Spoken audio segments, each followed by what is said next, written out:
y'all. Hey, happy Thursday. Happy Thursday. How y'all doing today? Let me say my grace and I'll tell y'all what I have for dinner today.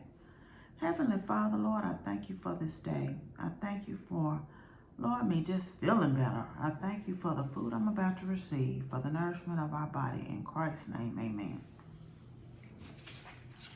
So this is what I have today. Y'all have a Philly on one of those little keto hot dog buns.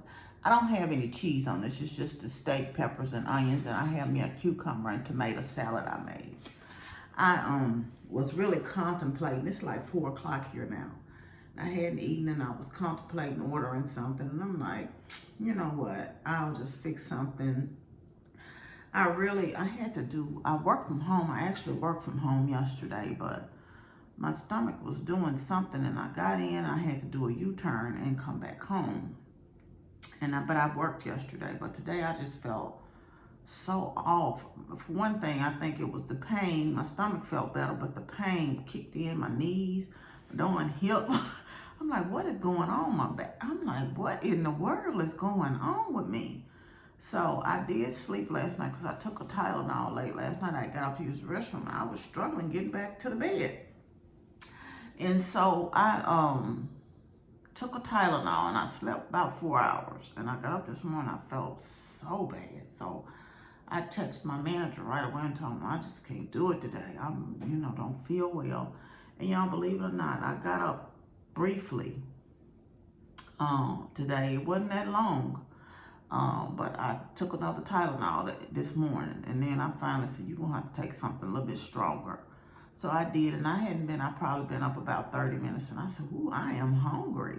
So it didn't take long to fix this at all. But anyway, how y'all doing today? How y'all doing? I want to talk to y'all about something, because last night I watched a few things on YouTube. And it got me to thinking about something, and I know somebody going through something in life right now. And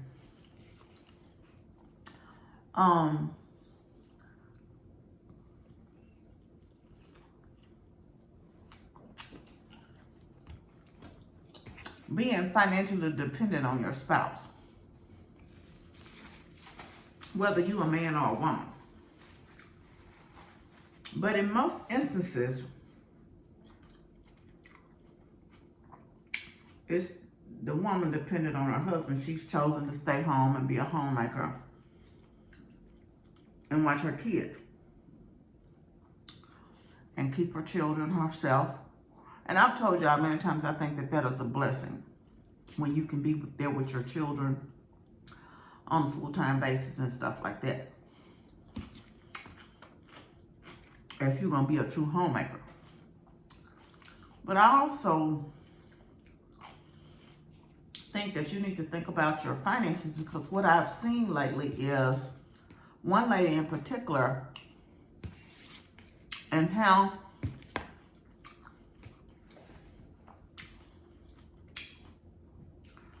you're going to be able to manage should something happen to your spouse. There's the importance of life insurance. How you're going to be able to manage in retirement. What is your retirement going to look like? How are you preparing for retirement?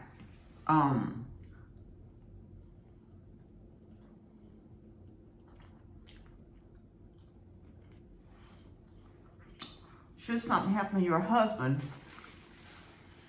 or your wife, if she's a breadwinner, what does that mean for your household? Say something happened and your spouse's lack at time. Are you prepared to supplement your income and do something to help out your own household, especially if you have children?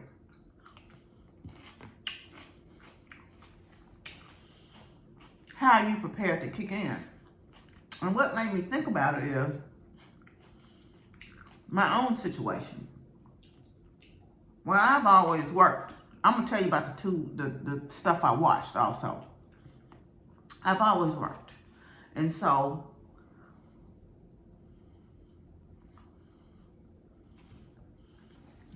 I have put into my own Social Security, of course, right? In addition to that, I'm on a job where thankfully I do have a pension. I'm also in a 401k on my job. I'm also, well, they do match a portion of that as well. So that's a pension and the 401k. And I'm also outside. A few years back, I started a Roth IRA, and I'm a little late starting, but I did, and I contribute to that. In addition to that, I contribute to investments, okay? And I still have done a rough of what my retirement may look like, and sometimes I think I have enough, and sometimes I won't. Now, I know God will make a way. With that said, you know, I told you I recently was blessed to progress up at my job, and I dumped that into retirement.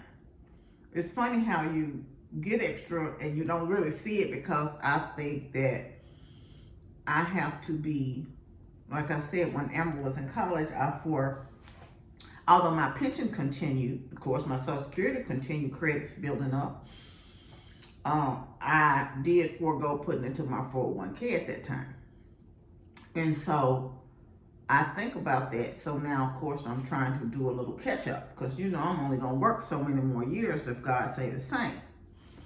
So you have to think about a lot of that. Now, you could make the best plans, but your plans can go out to ride whatever God plans for your life. But he wants us to make preparations as well, you know. But I was watching someone who was predominantly, I think her name is Sheila something here on YouTube, was predominantly a homemaker all her children's lives, right? And she had a business, a cleaning business, for a period of time. Now she works at Amazon. And she was facing the dilemma, like she was saying, the situation with me. Fortunately, I have a job where I can sit. It's sedentary. But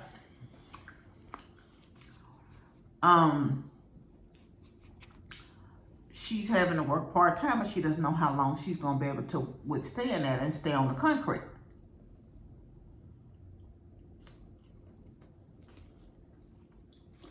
With her knees. Because although I'm aiming for the surgery, everybody doesn't opt for surgery. Everybody don't want the surgery. And just in this, she was talking about, of course, she has her YouTube channel, so she says, but you don't know how long that's going to even last. I don't know if that'll be something I can even say I'm going to be able to do in retirement. I don't know if that's going to still be an option. Her dilemma is she can't really afford her situation now, so she's trying to make preparations. And if I'm not mistaken, she's already 60-something. But she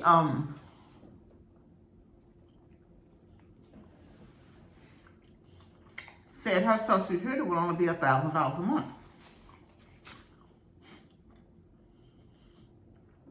Realistically, I know if it was me and I was in that situation, I couldn't make it on $1,000 a month in my current environment.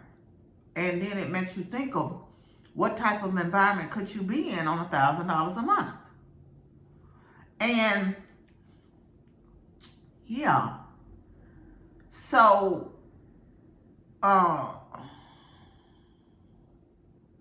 you have to really kind of think about a lot of that. As I was listening to these ladies, and another lady had resulted into, she finally got into a low-income home, by the way.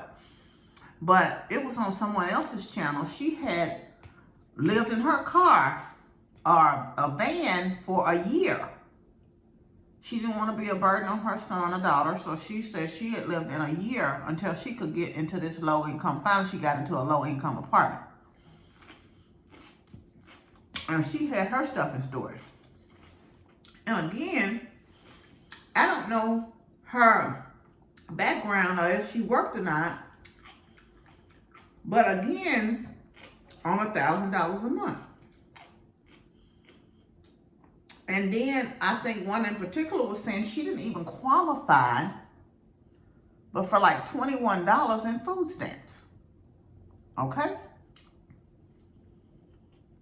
So you're having to have housing and everything on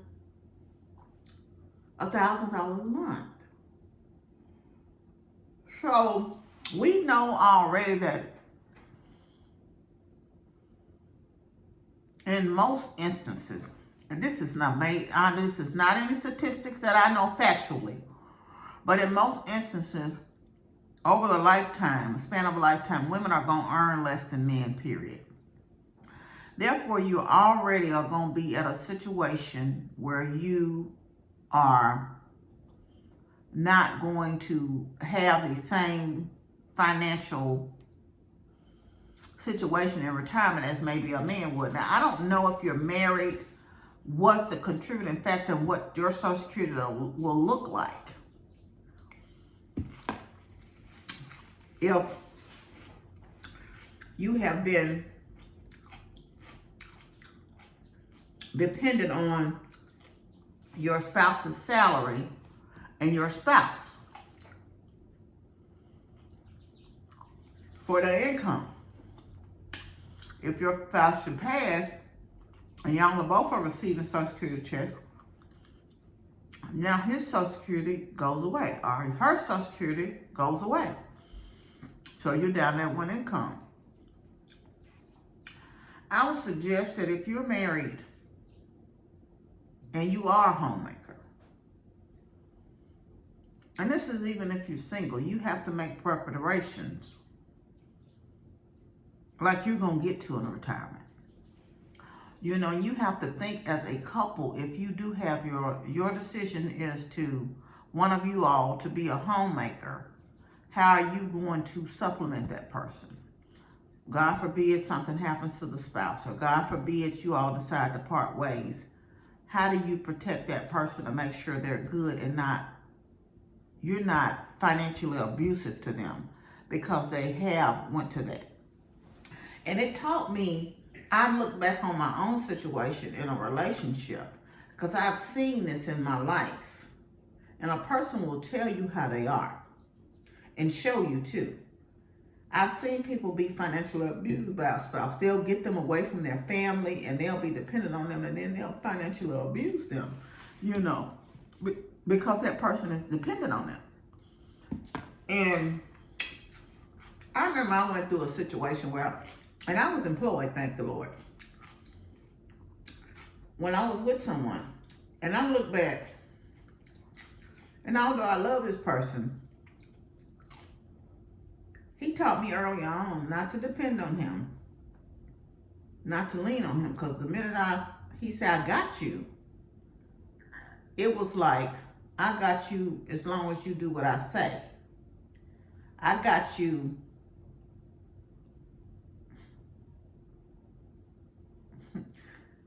yeah, as long as you do like I say do. It's not that I love you and I want to make sure you're good. But the minute you don't agree with me and I don't like something you do, then I'll pull the rug out from under you. I'll put you out, or you figure it out. You struggle. And it taught me not to really depend on anybody but God, which you shouldn't anyway, but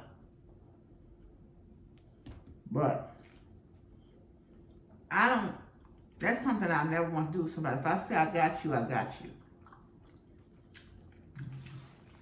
I always want to be a person of my word. So this leads me back to, if you are a homemaker, how have you and your spouse sit down and thought about your future financially, how that's going to look should something go awry. And I always say it's nothing wrong. People be saying like, prenups are bad. I encourage prenups, whatever you got. Because one thing I realize is when people are hurt people hurt people. And when you're hurting one party or the other, it's the wrong time to figure out how to cover that person. How to protect them to make sure they're good. The best time to figure that out is when you love the person and you mean good, and whether you ever need it or not, where you mean them any good, you know, where you want the best for them, where you see the best for them. You want them to excel, you know, and you could have a prenup and never use it. Never need it. But at least when you love that person and want the best for them, you've made the best decisions for them to leave the situation in a good place and you to leave in a good place. So I would recommend that for anybody, just to be honest with you. But yeah, I want ladies and both men, if you're dependent on your spouse financially, to pretty much sit down and have a heart-to-heart conversation about how it would look should something go awry, should something happen, whether it's by, you know, God takes them away, or you all decide to part ways, or they lose their job. I mean, what is the backup plan? What is the plan? What are you going to do? How are you going to supplement it? And what is it going to look like for you while the man will be taken care of? I don't think he would get that same type of Social Security should something happen to him. And yes, you would still qualify for your husband or your wife's Social Security if y'all been married, you know. But what is that going to look like for you in retirement? And if you don't have but your income, will you be able to sustain yourself? And if not, what are you going to do? Look, honey, you're the breadwinner. We got a Roth IRA. I don't have a pension. My pension, while everybody say homemaking is a job, and it is, but you got to think about people that work and the homemaker, single mothers. And I'm not discounting it. And like I said, I think it's beneficial when you can stay at home with your kids. But I think when your kids become school age, you should probably think about doing some things that are going to put you in a position. If you haven't had that conversation about what does this look like for me? Are we going to contribute to a Roth IRA for me over here and a Roth IRA for you over here? Are we going to contribute to a savings over here? So should you decide you want to up and leave today, I got something in savings over here that I can get up and be able to sustain and get a place. Or anything should happen to you, I can still be able to be okay. I have life insurance in place that if we are totally dependent on your income, then I will be able to take care of the children, be able to grieve, you know, and do things like that. These are some serious conversations that, as I looked at these latest situations, I'm like, realistically, I couldn't make it. I would have to make some hard life decisions if I had to sustain myself on $1,000 in retirement. And people don't always have an option to go live with anybody. So you have to really think through a lot of that stuff. And I would just want to encourage those who are, and I'm going to tell you, I'm in a situation now where I told a young lady, you know, you see your husband struggling, you need to help him. This is time for you to help him. You're not helping him just for your sake. And yes, he should be able to do it, but he can't right now. It's a struggle. Both of y'all need to pull the weight together. That's what a helpmate is. That's what God entrusted you to do. And when you have children, you should want better for your children than you have for yourself. So you should say, well, Lord, if I got to get out here and do something part-time to supplement, I got to do it. No excuses. You find something you can do. But your answer should not be, well, I'm not going to do nothing. It'll just figure it out. Because the time when you're in a bad situation, that's not the time to figure out. And something could go around with all of that. Your plan B, plan C, and plan D could fall apart. Let's just be honest. That's life. Life happens. But people are more inclined to help you when you're trying to help yourself. But I want to encourage you all, if you haven't done this, know what's going on in your household. Know how to pay your bills. If it's you, if you're the wife, if you're the husband, or whoever takes care of the bills, you all need to make a regular time to sit down with one another and understand. If he gets sick, when is the rent due? When is utility? How do you pay that? Where do you pay that to? Is stuff going automatic draft, or should I have to pay it? And if it's automatic draft, you don't want your account going into the negative if there's nothing going into the account. Things like that. You need to know what's going on in your home. Both parties.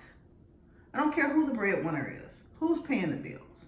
You both need some money to feel okay. Not saying that you're going to go out and do whatever, but if you're a homemaker, a housewife, a house husband, you need something. Should the person decide to leave you tomorrow and say, get out, they should want you cared for. Even if they fall out of love with you, they should say, well, you can leave, and at least this gives you something to kind of go your separate ways, with, and things of that nature. Should something happen to me, we got something to fall back on. And you shouldn't be the one to say, well, you know what, I got this $500 a month, I'm just going to blow it. That shouldn't be your thought. Your thought process should be also, okay, my husband's giving me $500 a month just for me. Maybe I'll take $250 and do something for me. This is not for the kids. This is not for this, or this and the other wife giving me this. This is not for this, but this is actually just for me. I'm going to take this and put $250 up, and I may do what I want to do. I may go get my nails done, my hair done with $250. You better figure out how to get some discount services. Okay, that's all I'm saying. But you have to be responsible, and like I said, sit down, know what's going on in your household, know how to pay your bills, know how to manage your home. And I think you should do that together anyway, but know how to do all of that. And prepare and talk about what retirement is going to look like for him, what retirement is going to look like for you. And if you all are not in a position to make those type of financial situations where you can contribute to a retirement for the person that's staying at home, that may not be a answer that the person can really stay home full time without supplementing that income some type of way, in some type of work from home position or something. So, I mean, this is, like I said, as I was looking at those ladies, and I want you to ask yourself this and ask your spouse this, if you're in that situation. Do you think I could sustain myself on this a month? And even with pension and all of that, like I said, I'm still looking at my finances sideways in retirement. So you have to have those real hard conversations, and the time to do it is when you're able to do it, not in the 60s when you're there. What is medical insurance going to look like? What is this going to look like? These are real conversations, and I'm telling you, have them when you're young. Have them when you're in your 20s and your 30s, and you're sitting down and you're making the decision that we're going to make this sacrifice to raise our kids. Because to be honest with you, there's so much going on in this world, y'all. But you know what? I was praying to God today, and I was like, no matter how bad it is, I was thinking about some stuff in my childhood, and I'm like, how bad it is, and you see people and hear stories of similar or even worse situations, and no matter how bad it is in the world, there's still hope, there's still good, there's still God. And so I think about that all the time. And now, if you're in a situation where you have a spouse that is solely dependent on your income, do not be financially abusive. Do not be it's my way or the highway type of person, because you are the sole provider. You have to think about that, and you do have to think about that person that you say you love, about covering them and making sure they're good, for real. This is serious, But anyway, I know this was a little bit more of a serious conversation, y'all, to be honest with you. I'm probably going to take, because like I said, I took a half of a pain pill earlier. I'm going to take that other half, and I'm going to rest hopefully tonight and feel even much better on tomorrow. But anyway, I just want to stop in. I hope your week is going well so far. I got a vacation coming up, and I'm trying to contemplate if I want to take me a little mini road trip. I didn't realize President Day was Monday, so I guess the kiddos are out of school. But I'm actually going to work in the office a couple of days next week, and I'm off Thursday and Friday and Monday and Tuesday of the following week. So I'll have Thursday, Friday, Saturday, Sunday, Monday, and Tuesday, and I'll go back to work on the 1st of March. But anyway, yeah. So I hope that you, like I said, are having a good night. But do think about that, and do sit down, like I said, and really, and like I said, don't be financially abusive to someone just because you are the sole earner. You know, think about that. Think about your future. Think about, and don't, like I said, I don't think that these ladies, when you're faced with it, it's one thing, you know, and you can plan, like I said, all you want, but try to make some sound decisions. You know, like I'm like, man, I really could, I saw my increase like this, but I'm not seeing this check still looking the same. But anyway, that's okay too, because you have to prepare for your future, you know. But anyway, that's enough of that. I'm going to get off of here.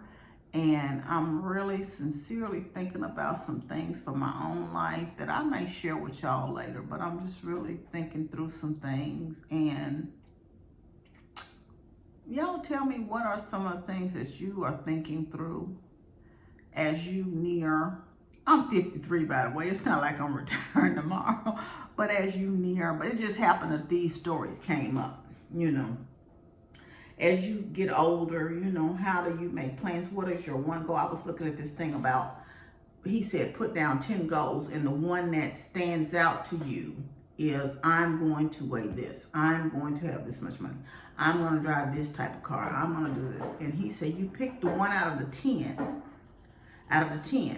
and then you put that on a clean sheet of paper, and you follow the steps to get to that goal. And I think he said something about you'll be rich, but it's going to be, what is the most important goal on that out of 10 that stands out to you, that you want to focus on, you know. So I thought that was a great exercise, and I'm going to do it myself, even though I have several things that I have ongoing that I write down every, and it's just amazing how as time passes, how some of that stuff falls off. I am going to do that one particularly in an exercise, and just this year I'm gonna do that, you know. In fact, I think I'm gonna do it tonight and really focus on the one goal that I put down. Although I still work on other things, that's gonna be, I'm gonna follow the steps to do that particular one that ends up standing out on the list of 10. But anyway, that's enough of that. I know this was probably long and all grown anyway. But I didn't even say everything I wanted to say, but I'm not going to even go into all of the stuff that, you know, tonight. But anyway, I want you to know you're loved. I thank y'all for stopping by to see me as always and spending some of your time with me. I want you to know you're loved. I love you, but God truly loves you the most. Remember to always be kind to yourself and others. Be joyful and be blessed. And y'all, that was really good. That was a really good dinner. I was hungry too, so that's part of it. I feel a little bit better that dinner did it. Anyway, I'll see y'all later. Much love to you. Bye.